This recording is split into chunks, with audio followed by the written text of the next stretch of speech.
Hello students, कल आपका accounts का एग्ज़ाम है तो तैयारी तो पूरी हो चुकी होगी। एक ये लास्ट टाइम प्रिपरेशन के लिए ये एक वीडियो देख लीजिए। इसमें आपका कंप्लीट कोर्स का पूरा एक बार रिव्यू हो जाएगा, एक बार रिवीजन हो जाएगा। तो सबसे पहला आपका चैप्टर है पार्टनरशिप में accounting for partnership form fundamental. अब इस चैप्टर में से आप क्या क्या करेंगे? सबसे पहले तो मीनिंग देख लीजिए पार्टनरशिप का, और ये ध्यान रखिए ये जो पार्टनरशिप की डेफिनेशन दी गई है ये पार्टनरशिप एक्ट 1932 के सेक्शन 4 में दी गई है। इसी तरीके से छोटे छोटे क्वेश्चन आएंगे ऑब्जेक्टिव कि कौन से सेक्शन में ये डेफिनेशन दी गई है। नेचर ऑफ पार्टनरशिप पढ़ लीजिए। एसेंशियल फीचर्स में 2 और मोर पर्सन, एग्रीमेंट देखिए, ध्यान रखिए रिटन एग्रीमेंट होना जरूरी नहीं है। एग्रीमेंट ओरल भी हो सकता है और रिटन भी। रिटन एग्रीमेंट जो है वो कंपलसरी नहीं है, ऑप्शनल है। ये एक क्वेश्चन आ सकता है। बिजनेस लॉफुल होना चाहिए, पार्टनर्स के बीच में प्रॉफिट शेयरिंग होनी चाहिए, और business carried on by all or any of them acting for all, कि जरूरी नहीं है कि सारे पार्टनर्स बिजनेस को ऑपरेट करें, कोई एक भी ऑपरेट कर सकता है। यहाँ आपको पार्टनर्स के राइट दिए गए हैं कि सारे पार्टनर्स को मैनेजमेंट में पार्टिसिपेट करने का राइट होगा, बिजनेस के अफेयर्स के रिगार्डिंग कंसल्ट करने का राइट होगा। देखिए इसके अलावा भी 2 फंडामेंटल राइट्स होते हैं किसी पार्टनर के। एक होता है शेयर इन प्रॉफिट, बिजनेस के प्रॉफिट में से उसे हिस्सा मिलेगा, और right on assets of the firm, ये 2 फंडामेंटल राइट होते हैं। तो इस तरीके की थ्योरीज भी आ सकती हैं, इसमें से ऑब्जेक्टिव बन के आएंगे। तो आप देख लीजिए एक पार्टनर के और भी राइट जो दिए हैं ये सब आप पढ़ सकते हैं कि कोई भी पार्टनर फर्म में से एक नोटिस देकर रिटायर हो सकता है, और अगर कोई पार्टनर अपनी तरफ से फर्म के बिहाफ से कोई खर्चा करता है तो इंडेमनीफाइड, मतलब उसको उसकी क्षतिपूर्ति मिलेगी, प्रतिपूर्ति मिलेगी, मतलब वो उसे पैसा दे दिया जाएगा जो उसने फर्म के लिए खर्च किया है। अब बात करते हैं पार्टनरशिप डीड की। देखिए पार्टनरशिप डीड रिटन होना कंपलसरी नहीं है, लेकिन अगर पार्टनरशिप डीड रिटन में बनाई गई है तो ये सारी इंफॉर्मेशन उसमें होनी चाहिए कि पार्टनर्स का डिस्क्रिप्शन, फर्म का डिस्क्रिप्शन, हेड ऑफिस कहाँ है, नेचर ऑफ बिजनेस कहाँ है, पार्टनरशिप फर्म कब स्टार्ट हुई है। इसके अलावा अगर कोई नया पार्टनर आएगा तो गुडविल का वैल्यूएशन कैसे किया जाएगा, एसेट्स का वैल्यूएशन कैसे किया जाएगा, पार्टनर्स को लोन पर कितना इंटरेस्ट दिया जाएगा, तो ये सारी बातें आपको पता होनी चाहिए। देखिए ये सारे नोट्स जो मैं आपको दिखा रहा हूँ, अगर आपको इनकी PDF चाहिए तो मैंने डिस्क्रिप्शन बॉक्स में अपना टेलीग्राम चैनल का लिंक दिया है, वहाँ से आप उस चैनल को उसमें ऐड करके अपने उस चैनल से अपने नोट्स ले सकते हैं। इसके अलावा देखिए कि अगर पार्टनरशिप डीड नहीं बनी है तो कौन से प्रोविज़न एप्लीकेबल होंगे। तो यहाँ देखिए पार्टनरशिप एक्ट 1932 में वो प्रोविज़न दिए गए हैं जो कि इफेक्टिव होंगे अगर पार्टनरशिप डीड नहीं बनी है। अगर पार्टनरशिप डीड बनाई गई है तो जो पार्टनरशिप डीड में लिखा हुआ है वो ही एप्लीकेबल होता है। तो अगर पार्टनरशिप डीड नहीं है तो प्रॉफिट और लॉस इक्वली शेयर किया जाएगा, इंटरेस्ट ऑन कैपिटल पे नहीं किया जाएगा, इंटरेस्ट ऑन ड्रॉइंग चार्ज नहीं किया जाएगा। अगर कोई पार्टनर फर्म को लोन देता है तो उस पर उसे 6% की रेट से इंटरेस्ट दिया जाएगा। एक और बात, अगर कोई पार्टनर फर्म से लोन लेता है और पार्टनरशिप डीड नहीं है तो फर्म उससे कुछ भी इंटरेस्ट उस लोन पर नहीं लेगी, ये ध्यान रखिए। ये कुछ इंपॉर्टेंट पॉइंट है, प्रोविजंस है, और इनके सेक्शंस लिखे हैं।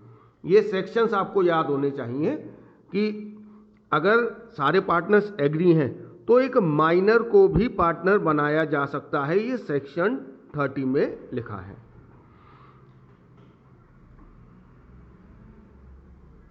अ पार्टनर में retire either with the consent of the all partners or accordance with an express agreement among the partner। कोई भी पार्टनर फर्म से रिटायर हो सकता है अगर ऐसा एग्रीमेंट में लिखा हुआ है, या फिर सारे पार्टनर्स इसके लिए एग्री हैं। तो ये सारे सेक्शंस आप याद कर लीजिए, ये आपके ऑब्जेक्टिव क्वेश्चंस में आ सकते हैं। ये इंटरेस्ट ऑन पार्टनर्स लोन का आपको प्रोविज़न बताया गया है कि किस तरीके से एंट्री की जाएगी। देखिए इंटरेस्ट ऑन पार्टनर्स लोन की एंट्री है, interest on partners loan account DR to partners loan. Actually ये माना जाता है कि जो इंटरेस्ट ऑन लोन है वो एक चार्ज है, एक्सपेंस डीआर होता है, और जब तक आपको क्वेश्चन में इंफॉर्मेशन नहीं दी गई है तो ये माना जाता है कि अगर कोई पार्टनर फर्म को लोन देता है तो उस पर जो उसे इंटरेस्ट दिया गया है वो उसे कैश नहीं दिया गया है, वो उसके लोन में ऐड कर दिया गया है, इसलिए ये एंट्री हो गई। और इंटरेस्ट ऑन लोन चार्ज है, इसलिए P&L अकाउंट में डीआर हो गया। यहां आपको बताया गया है पूरा P&L एप्रोप्रिएशन का फॉर्मेट। यहां पर देखिए ये नेट प्रॉफिट लिखा है, इंटरेस्ट ऑन ड्राइंग, ये सब एप्रोप्रिएशन है। Interest on capital, partner salary, partners commission, ये सारे एप्रोप्रिएशन है। ये आपको फॉर्मेट पूरा याद होना चाहिए, ये पता होना चाहिए कि डेबिट में क्या आता है और क्रेडिट में, और इनकी एंट्रीज भी आपको आनी चाहिए। तो ये देखिए अगले पेज पे आपको सारी एंट्रीज बताई हैं कि P&L एप्रोप्रिएशन से रिलेटेड सारी जर्नल एंट्रीज क्या होती हैं। इसके बाद है rent paid to a partner. देखिए जो रेंट दिया जाता है पार्टनर को, अगर पार्टनर की प्रॉपर्टी को पार्टनरशिप फॉर्म में यूज़ किया गया है तो उस पर उसे रेंट दिया जा रहा है, तो वो रेंट भी एक चार्ज है, वो P&L अकाउंट में डेबिट साइड में दिखाया जाएगा, उसे P&L एप्रोप्रिएशन में नहीं दिखाया जाएगा। जैसे interest on loan by a partner charge against profit है, ऐसे ही रेंट भी चार्ज है, वो P&L अकाउंट में डीआर होगा, P&L एप्रोप्रिएशन में डीआर नहीं होगा, ये आपको याद रखना है। एक कंडीशन है appropriations are more than the available profit. देखिए अगर जो एप्रोप्रिएशन है, चार्ज और एप्रोप्रिएशन में अंतर समझिए कि जो चार्ज है वो P&L अकाउंट में डेबिट होगा ही होगा, चाहे फॉर्म को प्रॉफिट हुआ हो या नहीं। लेकिन एप्रोप्रिएशंस जो है, एप्रोप्रिएशन मतलब लाभ का बंटवारा, अब लाभ होगा ही नहीं तो बंटवारा कैसे होगा। कभी भी एप्रोप्रिएशंस अवेलेबल प्रॉफिट से ज़्यादा किए नहीं जा सकते, कि हमेशा जैसे मान लीजिए इंटरेस्ट ऑन कैपिटल और पार्टनर्स की सैलरी, ये एप्रोप्रिएशन है, और मान लीजिए टोटल एप्रोप्रिएशन बैठ रहे 1 लाख और अवेलेबल प्रॉफिट 80,000 है, तो 1 लाख के एप्रोप्रिएशन नहीं किए जा सकते। तो जितना पॉसिबल होगा उतने ही एप्रोप्रिएशन किए जाएंगे। तो इसके लिए आपको कैसे करना है कि determine the amount payable as appropriation. For example salary, commission payable, ये सब आप टोटल कर लीजिए। Total the amount of appropriation separately. अब आप जो अवेलेबल प्रॉफिट है उतना ही एप्रोप्रिएशन कर सकते हैं, तो आप एप्रोप्रिएशंस का रेशियो निकाल लीजिए और उसी रेशियो में अवेलेबल प्रॉफिट को पार्टनर्स में डिस्ट्रीब्यूट कर दीजिए। जैसे एक एग्जांपल ले लीजिए, मान लीजिए बाय P&L, यहाँ नेट प्रॉफिट है 40,000। एक एप्रोप्रिएशन है इंटरेस्ट ऑन कैपिटल। अब हमने पहले इंटरेस्ट ऑन कैपिटल टोटल किया तो A को देना है 10,000 और B को देना है 50,000। तो अब देखिए टोटल एप्रोप्रिएशन जो है, एक ही एप्रोप्रिएशन है 60,000 है और अवेलेबल प्रॉफिट है कम, तो उस कंडीशन में हम इन एप्रोप्रिएशन का रेशियो निकालेंगे तो आएगा 1 और 5। तो हम 40,000 को 1 और 5 में A और B में डिस्ट्रीब्यूट कर देंगे। मतलब पूरा इंटरेस्ट ऑन कैपिटल ना देके जितना अवेलेबल है उतना ही हम इंटरेस्ट ऑन कैपिटल दे देंगे। इंटरेस्ट ऑन कैपिटल के रेशियो में हम 40,000 को इन दोनों में डिस्ट्रीब्यूट कर देंगे। इधर देखिए आपको बताया पार्टनर्स के कैपिटल अकाउंट कैसे मेंटेन किए जाते हैं। एक है फिक्स मेथड और एक है फ्लक्चुएटिंग मेथड। देखिए अगर फिक्स कैपिटल मेथड है, इट मीन्स जितने भी एप्रोप्रिएशन है, जो भी एडजस्टमेंट पार्टनर्स के अकाउंट में होने हैं, वो उनके करंट अकाउंट में किए जाएंगे। एक सेपरेट अकाउंट खोल देंगे करंट अकाउंट, जैसे पार्टनर्स को इंटरेस्ट ऑन कैपिटल दिया जाना है, सैलरी दी जानी है, कमीशन दिया जाना है, तो ये उनके कैपिटल अकाउंट में क्रेडिट ना होके उनके करंट अकाउंट में क्रेडिट किया जाएगा। अगर वो ड्राइंग करते हैं और इंटरेस्ट ऑन ड्राइंग है तो वो उनके करंट अकाउंट में डेबिट किया जाएगा और कैपिटल पे कोई इफेक्ट नहीं आएगा। और अगर कैपिटल फ्लक्चुएटिंग है तो फिर करंट अकाउंट नहीं बनाए जाएंगे, सीधे सारे एडजस्टमेंट पार्टनर्स के कैपिटल अकाउंट में कर दिए जाएंगे। तो ये आपको सारी बातें बताई गई हैं, इन्हें आप पढ़ लीजिए अच्छी तरह। सैलरी और कमीशन टू पार्टनर्स, ये एक एप्रोप्रिएशन है, P&L एप्रोप्रिएशन में डेबिट किया जाता है। अब बात करते हैं इंटरेस्ट ऑन ड्राइंग की। देखिए ड्राइंग दो प्रकार की है, एक है ड्राइंग अगेंस्ट कैपिटल और दूसरा है ड्राइंग अगेंस्ट प्रॉफिट। देखिए ड्राइंग अगेंस्ट कैपिटल की जर्नल एंट्री अगर हम देखें तो ये होती है, जैसे किसी ए ने ड्रॉ किया है अगेंस्ट कैपिटल, तो एंट्री होगी A's capital account DR to cash account. सीधे पार्टनर की कैपिटल कम हो जाएगी, जिस डेट को उसने अमाउंट विड्रॉ किया है अगेंस्ट कैपिटल, उसी डेट को उसकी कैपिटल कम हो जाएगी। इससे क्या होगा, उसको कम कैपिटल पे इंटरेस्ट मिलेगा। इसमें जो ड्राइंग अगेंस्ट कैपिटल है, इस पर इंटरेस्ट ऑन ड्राइंग चार्ज नहीं किया जाता है, क्योंकि ये अमाउंट उसने अपनी कैपिटल में से निकाला है और उसकी कैपिटल डिडक्ट हो चुकी है सेम डेट को। लेकिन जो ड्राइंग अगेंस्ट प्रॉफिट है, ये जो ड्राइंग की गई है, ये इसलिए की गई है कि भाई ईयर के एंड में फर्म को प्रॉफिट होगा, उसमें से जिस भी पार्टनर ने ड्रॉ किया उसने सोचा भाई मुझे भी हिस्सा मिलेगा, तो उसमें से मेरा ड्राइंग का अमाउंट सेट ऑफ हो जाएगा। तो इस ड्राइंग पर इंटरेस्ट कैलकुलेट किया जाता है, क्योंकि इसकी एंट्री होती है drawing account DR to cash. ये एंट्री की जाती है जिस डेट को उसने पैसे निकाले हैं, और ये जो अमाउंट है ये उसकी कैपिटल में से एडजस्ट किया जाएगा ईयर के एंड में, तब एंट्री होगी। जैसे ए ने निकाले तो A's capital account DR to drawing. तो जिस डेट को निकाले तब से लेकर ईयर के एंड में जब ये अमाउंट कैपिटल में एडजस्ट हुआ है, तब तक का इंटरेस्ट कैलकुलेट किया जाता है। तो इंटरेस्ट ऑन ड्राइंग कैलकुलेट करने के लिए आप देखिए दो मेथड हैं, एक है प्रोडक्ट मेथड और एक है एवरेज पीरियड मेथड। देखिए जो प्रोडक्ट मेथड है ये कब यूज़ किया जाता है, जब कोई पार्टनर इर्रेगुलरली अमाउंट विड्रॉ कर रहा है अगेंस्ट प्रॉफिट, और अमाउंट्स जो निकाले हैं उनमें भी सिमिट्री नहीं है, अलग अलग डेट है और अलग अलग अमाउंट है, तो उस कंडीशन में प्रोडक्ट मेथड यूज़ किया जाएगा। जैसे मान लीजिए ए ने पैसे निकाले हैं, पहला अमाउंट विड्रॉ किया 1 अप्रैल को, दूसरा फिर निकाला है 30 सितंबर को, फिर 1 जनवरी नेक्स्ट ईयर निकाला है। तो मान लीजिए यहाँ 10,000 निकाले, यहाँ 20,000 निकाले हैं, यहाँ 10,000 निकाले हैं। तो यहाँ देखिए मंथली भी नहीं है, क्वार्टरली भी नहीं है और अमाउंट भी अलग अलग है। तो प्रोडक्ट मेथड से इंटरेस्ट ऑन ड्राइंग कैसे कैलकुलेट करेंगे, यहाँ हम ये अमाउंट लिखा है, यहाँ लिख देंगे मंथ, कि कितने महीने का इस हर पर्टिकुलर ड्राइंग पर कितने महीने का इंटरेस्ट कैलकुलेट किया जाएगा। तो देखिए इस पर पूरे 12 महीने का इंटरेस्ट कैलकुलेट होगा 1 अप्रैल से 31 मार्च। इस पर देखिए 30 सितंबर से 31 मार्च, अक्टूबर, नवंबर, दिसंबर, जनवरी, फरवरी, मार्च 6 महीने का। इस पर 1 जनवरी टू 31 मार्च 3 मंथ्स का। अब हमें प्रोडक्ट निकालना है, मल्टीप्लाई करते जा रहे हैं। इसका हम टोटल कर देंगे, 2,70,000 आ गया।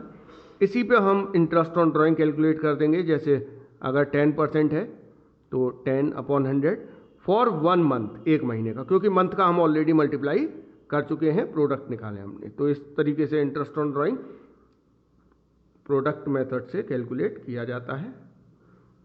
अब हम बात करते हैं एवरेज पीरियड मेथड। देखिए एवरेज पीरियड मेथड तभी एप्लीकेबल होगा जब drawing is uniform and the time interval between the two drawing is also uniform. जैसे हर महीने निकाल रहा है या हर क्वार्टर में निकाल रहा है, तो उस कंडीशन में ये मेथड एप्लीकेबल होगा। तो उसके लिए आपको देखना पड़ेगा कि कैसे निकाला है अमाउंट। अगर कोई पार्टनर फिक्स अमाउंट हर महीने की बिगनिंग में निकालता है तो टोटल ड्राइंग पर 6.5 महीने का इंटरेस्ट लगता है, एंड में निकालता है तो 5.5 मंथ का, बीच में निकालता है हर महीने के तो 6 महीने का। अगर क्वार्टरली ड्रॉ कर रहे हैं और हर क्वार्टर के बिगनिंग में ड्रॉ करते हैं तो टोटल ड्राइंग पर 7.5 मंथ का इंटरेस्ट लगेगा।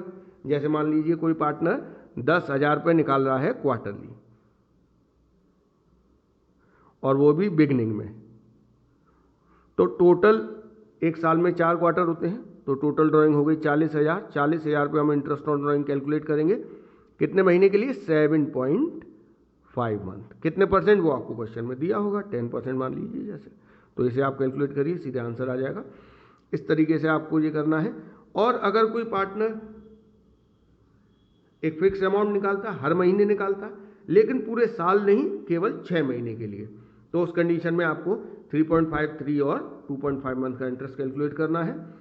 अब एक और बात, if the date of withdrawal is not given, अगर आपको डेट नहीं दी है और एक सिंगल अमाउंट दिया हुआ है ड्राइंग का, और जो इंटरेस्ट ऑन ड्राइंग का रेट दिया है उसके आगे पर एनम वर्ड लिखा हुआ है, तो 6 महीने का इंटरेस्ट कैलकुलेट किया जाएगा। अगर रेट ऑफ इंटरेस्ट दिया है लेकिन उसके आगे वर्ड पर एनम नहीं लिखा है और डेट भी नहीं दी है ड्राइंग की, एक सिंगल अमाउंट ऑफ ड्राइंग दिया है, तो आपको टाइम को कंसिडर नहीं करना है।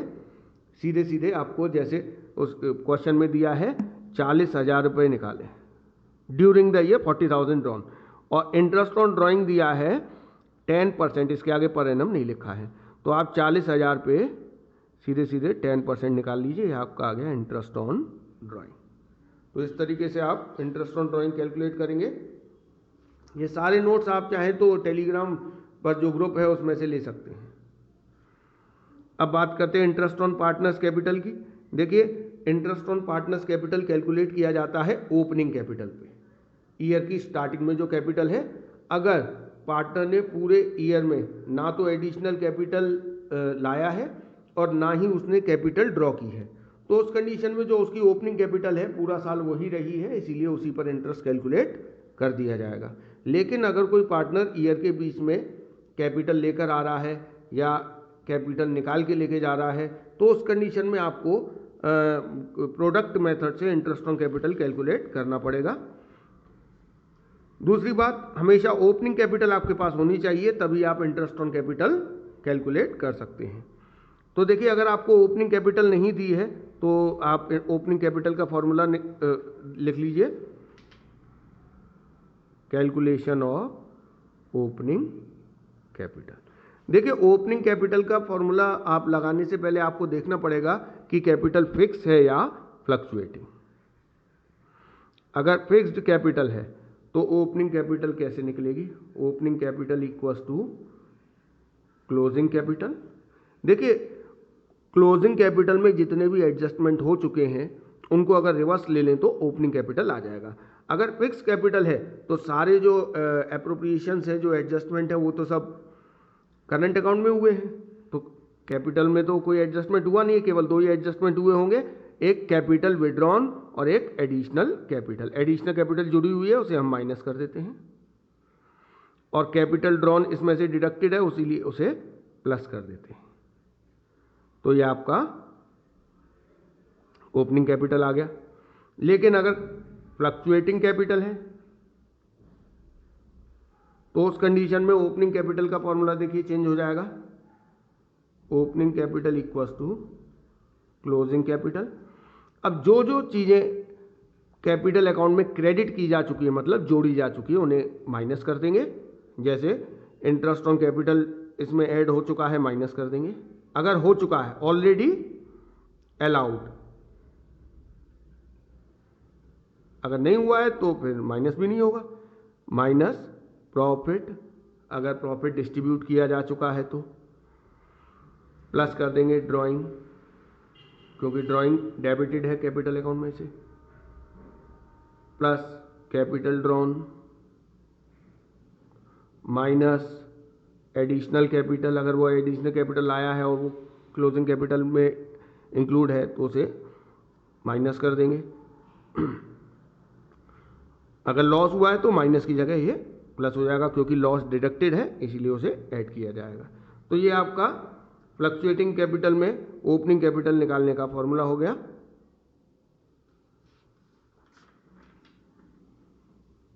तो इंटरेस्ट ऑन कैपिटल, अभी ये मैंने आपको एक बताया था कि अगर available profit is less than the appropriation तो क्या किया जाएगा, वो मैंने आपको इंटरेस्ट ऑन कैपिटल का एक एग्जांपल करके बताया था, जिसमें इंटरेस्ट ऑन कैपिटल ज़्यादा था और अवेलेबल प्रॉफिट कम था। तो उस कंडीशन में जो इंटरेस्ट ऑन कैपिटल का रेशियो है, उसी रेशियो में अवेलेबल प्रॉफिट को डिस्ट्रीब्यूट कर दिया जाता है। ये देखिए, ये ओपनिंग कैपिटल कैलकुलेट करने का सब बताया है। पास्ट एडजस्टमेंट, देखिए पास्ट एडजस्टमेंट का मतलब है कि क्लोज्ड अकाउंट्स में, जो अकाउंट क्लोज हो चुके हैं, उनमें अगर कोई एरर है, कोई गलती रह गई है, तो उसको आपको टेबल बना के एडजस्ट करना पड़ेगा और एक फाइनल एडजस्टमेंट एंट्री देनी पड़ेगी। तो इससे रिलेटेड कुछ क्वेश्चंस हैं, वो भी इस ऐसे पास्ट एडजस्टमेंट के क्वेश्चंस को मैंने सॉल्व करके एक वीडियो बनाई है, उसे मैं डिस्क्रिप्शन बॉक्स में डाल दूंगा उसका लिंक, वहाँ से आप देख सकते हैं पास्ट एडजस्टमेंट के क्वेश्चंस को। अब गारंटी ऑफ प्रॉफिट, देखिए अगर कोई पार्टनर फर्म में किसी दूसरे पार्टनर को गारंटी देता है, तो अगर गारंटी जिस पार्टनर को दी गई है उसको प्रॉफिट में हिस्सा कम मिल रहा है, तो जो डेफिसिट है वो गारंटी देने वाले पार्टनर के प्रॉफिट में से डिडक्ट हो जाता है। और अगर कोई पार्टनर मिनिमम अर्निंग की गारंटी देता है, जैसे मान लीजिए कोई पार्टनर फर्म को कहता है कि मैं फर्म के लिए कम से कम 40,000 कमाऊंगा। मान लीजिए 3 पार्टनर हैं, ए, बी और सी। इस साल तीनों ने मिलकर 1 लाख रुपए कमाए हैं, यह है 1 लाख। अब इस 1 लाख में तीनों पार्टनर्स के द्वारा अर्न की गई इनकम इंक्लूड है। मान लीजिए इसमें 40,000 ए ने कमाए हैं, 30,000 बी ने कमाए हैं और 30,000 सी ने कमाए। लेकिन इससे कोई फर्क नहीं पड़ता, फर्म का पूरा प्रॉफिट पार्टनर्स में उनके रेशियो में डिस्ट्रीब्यूट किया जाएगा आफ्टर एप्रोप्रिएशंस। लेकिन यहाँ पर एक पार्टनर ने फर्म को गारंटी दी थी, मान लीजिए सी ने गारंटी दी थी। सी ने कहा था कि मैं फर्म के लिए कम से कम 40,000 कमाऊंगा, लेकिन उसने तो 30,000 कमाए हैं। तो इस कंडीशन में यहाँ पर जो 1 लाख रुपए प्रॉफिट है, अगर ये अपनी गारंटी पूरी करता तो ये प्रॉफिट होता 1,10,000। तो प्रॉफिट को डिस्ट्रीब्यूट, मान लीजिए यहाँ पर हम प्रॉफिट को डिस्ट्रीब्यूट कर रहे हैं, कोई एप्रोप्रिएशन नहीं है, पार्टनर्स कैपिटल अकाउंट में ए, बी और सी तीनों में ये प्रॉफिट डिस्ट्रीब्यूट होना है। लेकिन 1 लाख डिस्ट्रीब्यूट नहीं होगा, इफेक्टिव प्रॉफिट होगा 1 लाख तो फर्म को हुआ ही है, और जो मिनिमम अर्निंग की गारंटी दी थी पार्टनर ने, उसने 10,000 कम कमाए हैं, तो 10,000 उसके प्रॉफिट में से काट के फर्म के डिविजिबल प्रॉफिट में डिस्ट्रीब्यूट ऐड कर दिए जाएंगे। तो अब 1,10,000 तीनों पार्टनर्स में डिस्ट्रीब्यूट किया जाएगा। मान लीजिए इनका जो भी रेशियो है, इसे मिले 40,000, इसे मिले 40,000, इसे मिले 10,000 और 30,000, ये बांट दिए इनमें। लेकिन प्रॉफिट तो 1 लाख है, ये तो 1,10,000 हमने ABC में डिस्ट्रीब्यूट कर दिया है, क्योंकि ये जो 10,000 है जो इफेक्टिव प्रॉफिट में ऐड हुआ है, ये सी के प्रॉफिट में से डिडक्ट कर दिया जाएगा। तो फाइनली सी को मिलेगा 20,000। तो ये तरीका है minimum earning guarantee bye a partner. इसके बाद हम बात करते हैं, अगला चैप्टर है गुडविल नेचर एंड वैल्यूएशन। देखिए यहाँ आप मीनिंग पढ़ लीजिए गुडविल का। इसके बाद गुडविल के फीचर्स हैं, नेचर ऑफ गुडविल है, क्यों वैल्यूएशन करने की ज़रूरत है। देखिए जब कोई पार्टनर फॉर्म में एंटर होता है या पार्टनर्स का प्रॉफिट शेयरिंग रेशियो चेंज किया जाता है, तो ये वो कंडीशन है जब हमें फॉर्म के गुडविल का वैल्यूएशन करने की ज़रूरत पड़ती है। तो ये सारी वो कंडीशंस दी हुई हैं जिनमें आपको फॉर्म की गुडविल का वैल्यूएशन करना पड़ेगा, तो इन्हें आप अच्छी तरह पढ़ लीजिए। ये वो फैक्टर्स हैं जो गुडविल के वैल्यू को इफेक्ट करते हैं। इन फैक्टर्स की वजह से गुडविल फॉर्म की बढ़ सकती है या घट सकती है। अब हम बात करते हैं क्लासिफिकेशन ऑफ गुडविल की। 2 प्रकार की गुडविल है, एक है परचेस्ड गुडविल और एक है सेल्फ जनरेटेड गुडविल। देखिए जो परचेस्ड गुडविल है, इसे बैलेंस शीट के एसेट साइड में दिखाया जाता है, क्योंकि इसके लिए कंसिडरेशन पे किया गया है। और जो सेल्फ जनरेटेड गुडविल है, उसे बैलेंस शीट के एसेट साइड में नहीं दिखाया जाता है, क्योंकि इसके लिए कंसिडरेशन नहीं पे किया गया है। ये बहुत इंपॉर्टेंट टॉपिक है, इसको आप ध्यान रखें कि जो सेल्फ जनरेटेड गुडविल है, as per AS accounting standard 26, ये आप ध्यान रखिएगा। इसको गुडविल से रिलेटेड जो भी रूल्स हैं वो AS 26 में लिखे हुए हैं, जो स्टैंडर्ड्स हैं, सॉरी। जो सेल्फ जनरेटेड गुडविल है उसे एसेट नहीं माना जाता है, इसे बुक्स में भी रिकॉर्ड नहीं किया जाता है। क्यों? क्योंकि इसके लिए कंसिडरेशन पे नहीं किया गया है। और जो परचेस्ड गुडविल है उसे दिखाया जाता है बैलेंस शीट के एसेट साइड में, और उसकी जो लाइफ है उस पीरियड में उसे एमोटाइज भी किया जाता है, उसकी जो भी यूजफुल लाइफ है। अब गुडविल के वैल्यूएशन के मेथड दिए हैं, methods of valuation of goodwill, average profit method, super profit method और कैपिटलाइजेशन मेथड। तीनों मेथड्स आपको आने चाहिए, उनका फॉर्मूला पता होना चाहिए। एवरेज प्रॉफिट मेथड में एक वेटेड एवरेज प्रॉफिट मेथड भी है, तो ये सारी चीज़ें आपको पता होनी चाहिए। कैपिटल एम्प्लॉयड कैसे निकालते हैं, इसका आपको फॉर्मूला दिया हुआ है लायबिलिटी साइड अप्रोच से और एसेट साइड अप्रोच से। ये सारी चीज़ें आपको आनी चाहिए। एक ये रिव्यू है, आप इन्हें अच्छी तरीके से कर लेंगे अभी आधे एक घंटे में, तो कल आप अच्छा परफॉर्म करेंगे एग्जाम में। ये सारे आपको फॉर्मूले दिए गए हैं। Capitalisation of average profit method से गुडविल के वैल्यूएशन का फॉर्मूला है ये। Capitalisation of super profit method से गुडविल का वैल्यूएशन का फॉर्मूला। तो ये सारी चीज़ें आपको अच्छी तरीके से आनी चाहिए कल के एग्जाम के लिए। अगला आपका चैप्टर है change in profit sharing ratio among the existing partner. देखिए इस चैप्टर में बहुत कुछ है करने के लिए और इसमें से आपके ऑब्जेक्टिव भी बहुत सारे आने वाले हैं। देखिए सबसे इंपॉर्टेंट जो चीज़ है वो change in profit sharing ratio. जब पार्टनर्स का प्रॉफिट शेयरिंग रेशियो होता है तो क्या क्या हमें एडजस्टमेंट करने पड़ते हैं। सबसे पहला काम होता है सैक्रिफाइसिंग रेशियो और गेनिंग रेशियो डिटरमाइन करना। उसके बाद गुडविल का ट्रीटमेंट, फिर रिजर्व एंड एक्यूमुलेटेड प्रॉफिट्स का ट्रीटमेंट, फिर एसेट्स और लाइबिलिटीज़ का revaluation and reassessment. Adjustment of capital अब नहीं आएगा, तो ये सब आपको करना है। अकाउंटिंग ट्रीटमेंट ऑफ गुडविल देखिए, सबसे पहले तो आप ओल्ड माइनस न्यू या न्यू माइनस ओल्ड करके सैक्रिफाइसिंग और गेनिंग रेशियो निकाल लेंगे। और गुडविल का ट्रीटमेंट क्या है, सबसे पहले तो आपको जो एग्जिस्टिंग गुडविल है उसे राइट ऑफ कर देना है। एग्जिस्टिंग गुडविल को राइट ऑफ करने की एंट्री होती है partners capital account DAR in old ratio two goodwill account. इसके बाद जो एग्जिस्टिंग जो फ्रेशली वैल्यूड गुडविल है उसका हमें एडजस्टमेंट करना है। उसकी एक ही एंट्री है गेनिंग पार्टनर्स कैपिटल या current account DAR to sacrificing partners capital account. जैसे मान लीजिए फॉर्म की गुडविल है 60,000, ए गेनिंग पार्टनर है और ए हम पहले निकाल लेंगे ए ने कितना गेन किया। मान लीजिए ए ने 1/6 गेन किया है और बी ने 1/6 सैक्रिफाइस किया है। तो गेनिंग पार्टनर कंपनसेट करता है सैक्रिफाइसिंग पार्टनर को, तो एंट्री होगी A's capital account DAR to B's capital account.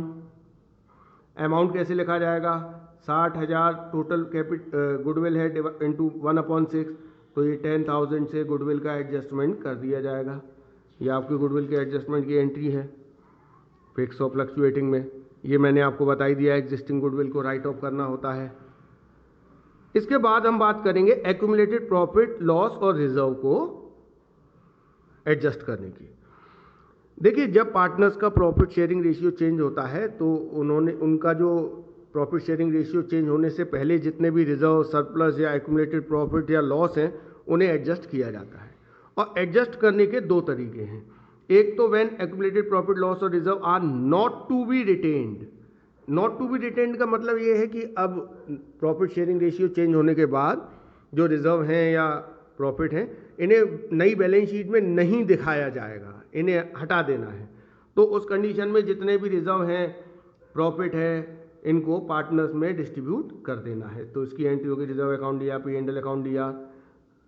देखिए वर्क्समैन कंपनसेशन रिजर्व, देखिए वर्क्समैन कंपनसेशन रिजर्व पूरा नहीं बढ़ जाएगा। अगर इसके अगेंस्ट कोई लायबिलिटी है तो उसे सेट ऑफ करने के बाद जो रिजर्व बचेगा वो पार्टनर्स में डिस्ट्रीब्यूट होगा। अगर लॉस है तो इसकी एंट्री होगी partners capital account DAR to profit and loss account या डेफर्ड रेवेन्यू एक्सपेंडिचर। अब दूसरी condition, when accumulated profit loss और reserve are to be retained. अगर इन्हें बुक्स में रिटेन करना है, मतलब change in profit sharing ratio के बाद भी ये नई बैलेंस शीट में दिखाई देते रहेंगे। तो इसका तरीका ये है कि आप पहले तो नेट इफेक्ट निकाल लीजिए। नेट इफेक्ट जैसे मान लीजिए आपको रिजर्व दिए हुए हैं 50,000 के, P&L का क्रेडिट बैलेंस दिया है 10,000 और डेफर्ड एक्सपेंस दिया है 20,000। तो पहले आप नेट इफेक्ट निकालिए। देखिए रिजर्व, P&L का क्रेडिट बैलेंस ये तो गेन है, तो इन दोनों को जोड़ दीजिए 60,000 हो गया, माइनस डेफर्ड एक्सपेंस ये डेबिट बैलेंस है, तो 40,000 पॉजिटिव आया है। तो हमें पॉजिटिव का इफेक्ट देना है क्योंकि रिजर्व P&L का क्रेडिट बैलेंस इनका क्रेडिट, ये रिजर्व का भी क्रेडिट बैलेंस होता है, P&L का भी क्रेडिट बैलेंस है, और डेफर्ड एक्स में ये लॉस है, इसका डेबिट बैलेंस होता है, बैलेंस शीट के एसेट साइड में दिखता है। तो नेट इफेक्ट जो है वो पॉजिटिव है, तो एंट्री होगी gaining partners capital account DR2 sacrificing. अगर नेगेटिव होता है, जैसे मान लीजिए डेफर्ड एक्सपेंस है 80,000 और रिजर्व ऑफ P&L है ये 60,000 है, तो नेगेटिव इफेक्ट आएगा 20,000 का, 80,000 माइनस 60,000, 20,000। तो उस कंडीशन में sacrificing partners capital account DR या current account DR2 gaining partners. तो ये है आपका टोटल। इसके बाद देख लीजिए वर्क्समैन कंपनसेशन रिजर्व का ट्रीटमेंट कैसे करना है। देखिए वर्क्समैन कंपनसेशन रिजर्व में जो बैलेंस पड़ा हुआ है वो सीधे सीधे पार्टनर्स में बांट नहीं दिया जाएगा, पहले देखेंगे कि क्या उसके अगेंस्ट कोई लाइबिलिटी एग्जिस्ट करती है। अगर वर्क्समैन कंपनसेशन रिजर्व के अगेंस्ट कोई लाइबिलिटी एग्जिस्ट नहीं करती है तो सीधे सीधे वर्क्समैन कंपनसेशन रिजर्व को पार्टनर्स में डिस्ट्रीब्यूट कर दीजिए उनके पुराने रेशियो में।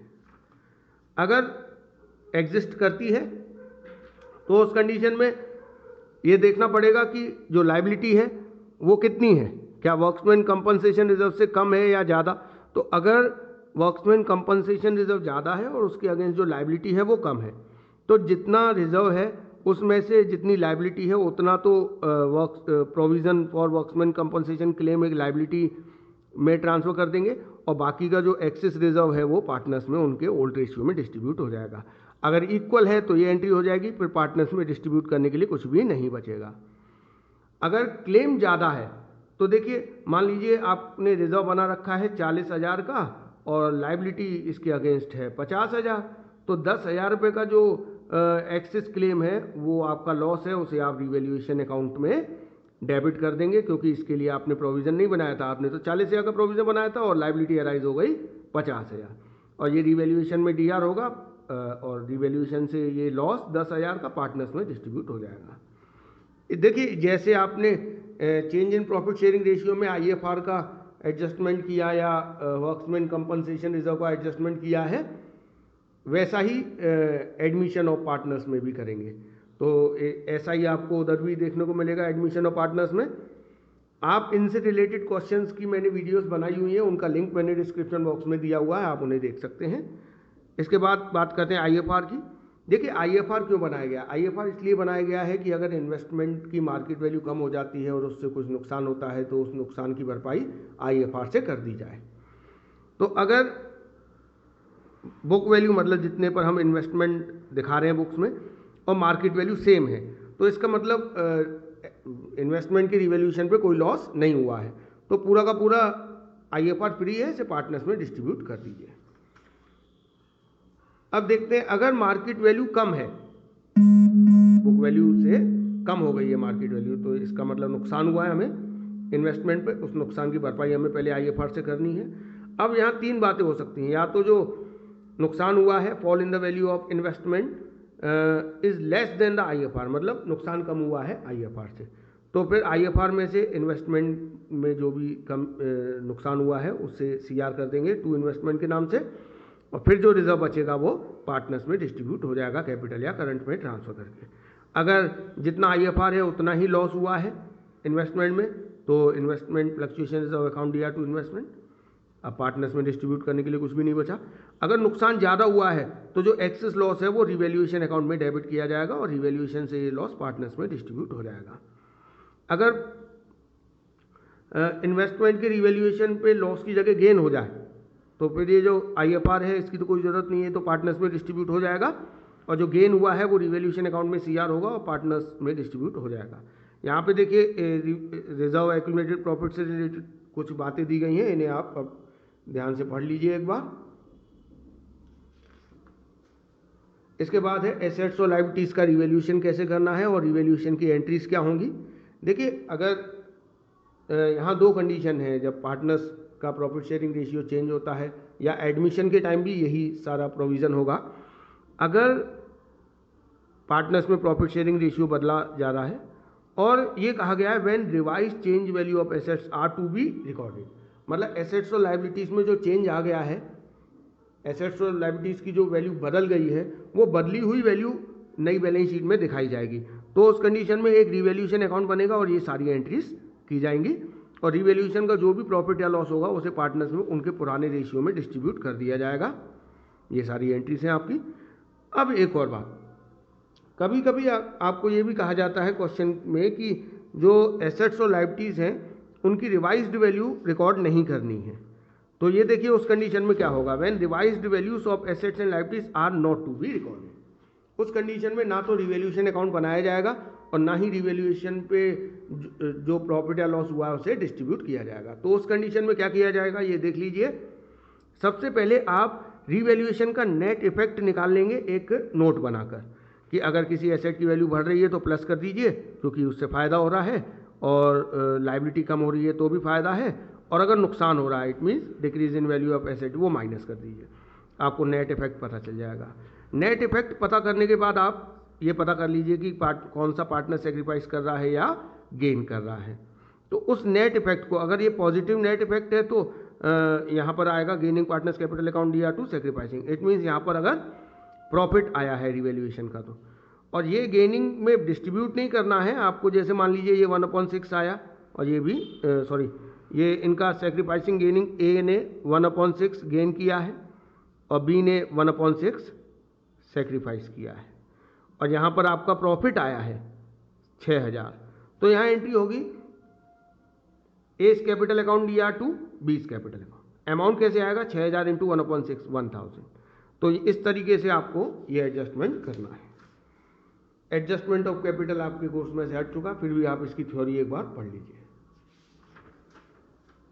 अब हम बात करते हैं एडमिशन ऑफ पार्टनर की। देखिए एडमिशन ऑफ पार्टनर में भी वही सारी चीज़ें देखनी है आपको, करनी है जो कि आपने change in profit sharing ratio में की है।